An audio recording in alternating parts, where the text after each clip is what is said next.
Playoff action in the Jamaica Premier League kicks off in just under half an hour at Sabina Park in Kingston. 4 teams battling over 2 legs for the 2 remaining spots in the semi-final round. Regular season winners Waterhouse and the second-placed Dunbeholden have been rewarded for their consistency over the 22 match weeks in the preliminary round.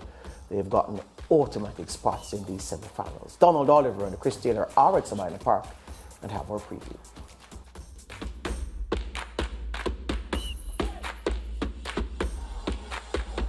Harbourview against Arnold Gardens, of course, is the first matchup, and then a little bit later on, Cavalier will do battle with Mount Pleasant here at the Mecca of Jamaica's cricket.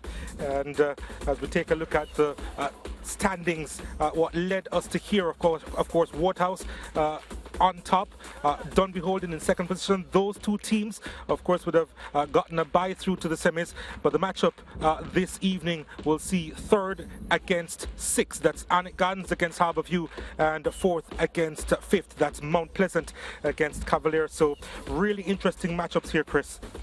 Yeah, certainly, and Arnold Gardens with a distinct advantage over Harbourview. Only 1 victory for Harbourview in their last 14 matches against Arnold Gardens. And of course, Arnold Gardens would have won a match earlier this season by 3-0 against them. So certainly, the front runners coming in, one of the probably the most exciting attacking teams in the Premier League, Arnold Gardens. And Harbourview have been very inconsistent. But as I say, being a pedigree team, you'd think that coming into the playoffs, they'll certainly make it tough for the red and black. What do you make of the fact that they just have 9 points from their last 9 matches? Because again, it kind of proves their inconsistency this season.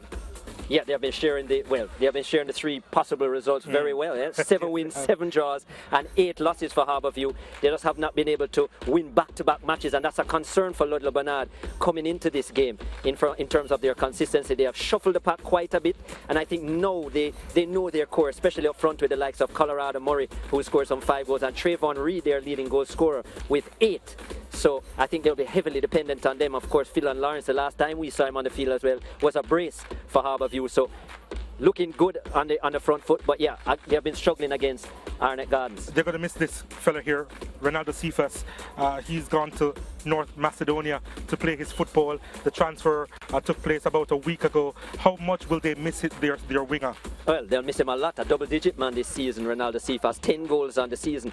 And as you said, the pace that he brings on the left flank, cutting in onto that right foot, it's hard to replace him. But because Arnold Gardens are so blessed with talent at the attacking 4, imagine you have a 60-goal Premier League man like Fabian Reid to come back into the lineup. So I think they're blessed with attacking talent, and yes, they will miss Cephas, but they have other dangerous players that could penetrate the defence of Harbourview. Yeah, Fabian Allen has scored 6 goals against Harbourview over the years, and he's eagerly awaiting a return to form against the Stars of the East. So let's take a look at the matchups, because the winner of this encounter over the 2 legs will play Waterhouse. And of course, the matchup later on, Mount Pleasant against Cavalier, the winner of that game will of course play Dunbeholden.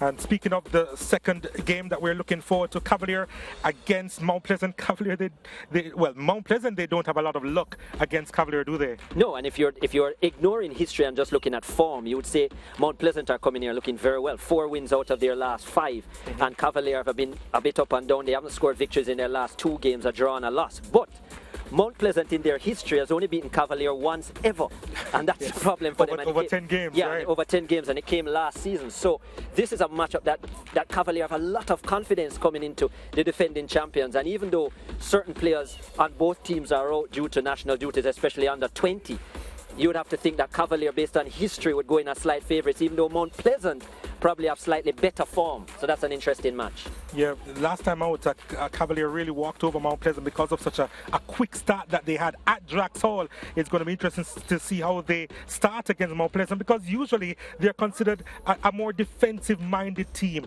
and you can tell based on the fact that they don't score a lot of goals in the first half. Yeah, but their attacking formation has been really firing over the last few matches.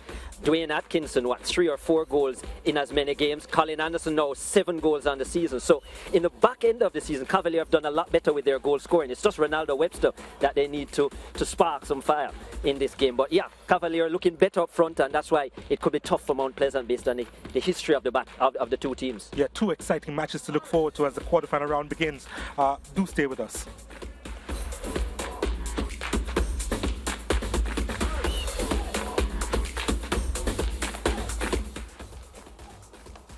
Yeah, so that's what we have in store for us. Harbourview, Arnold Gardens, and then Cavalier, Mount Pleasant. Let's talk about Arnold Gardens first, because what is true, I was saying to you off camera, that the 3 games Waterhouse have won, well, in the regular season, Waterhouse won 15 of their 22 games. Arnold Gardens won 12 of their 22. The 3 games that Waterhouse lost this season, 2 of those defeats were at the hands of Arnold Gardens. Waterhouse have the best defensive record in the league, but in those 2 defeats to Arnold Gardens, they shipped 7 goals. 3 and 4. 3 and 4. That's a measure of how destructive Paul Teagat Davis's Arnold Gardens is. That's why at this stage of the season, and with the form that they come into these playoffs with, they are favourites, hot favourites, to get by Harbourview. But we know that that's not how football goes. Yeah, Arnott is a hot team, and at their best, it's almost impossible to prevent them from scoring. That is in their DNA. That's the Arnott kind of game.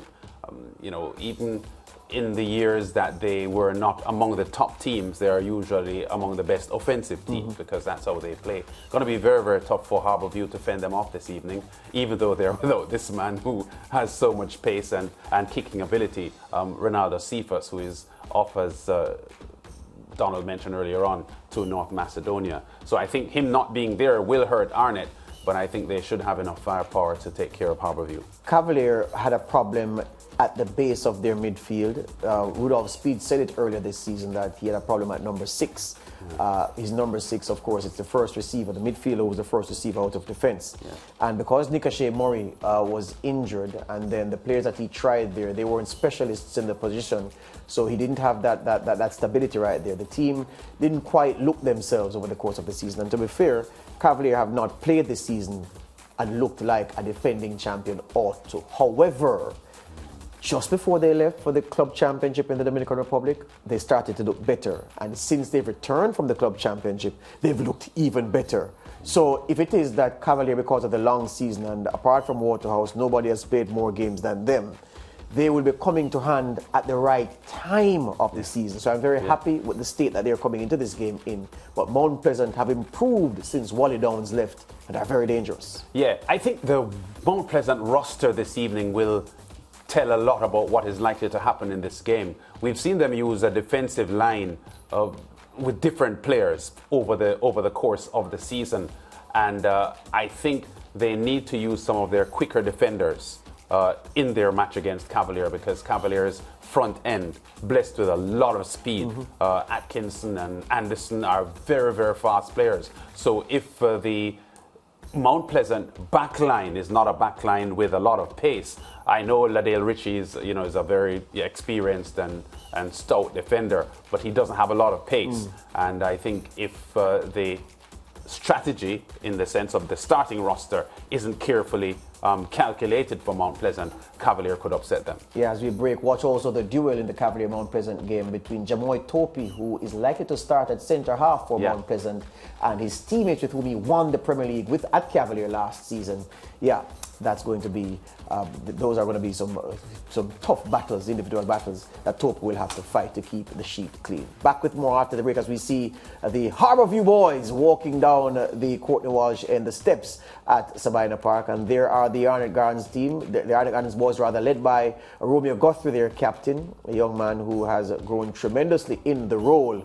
And yeah, these are going to be 2 very, very good games.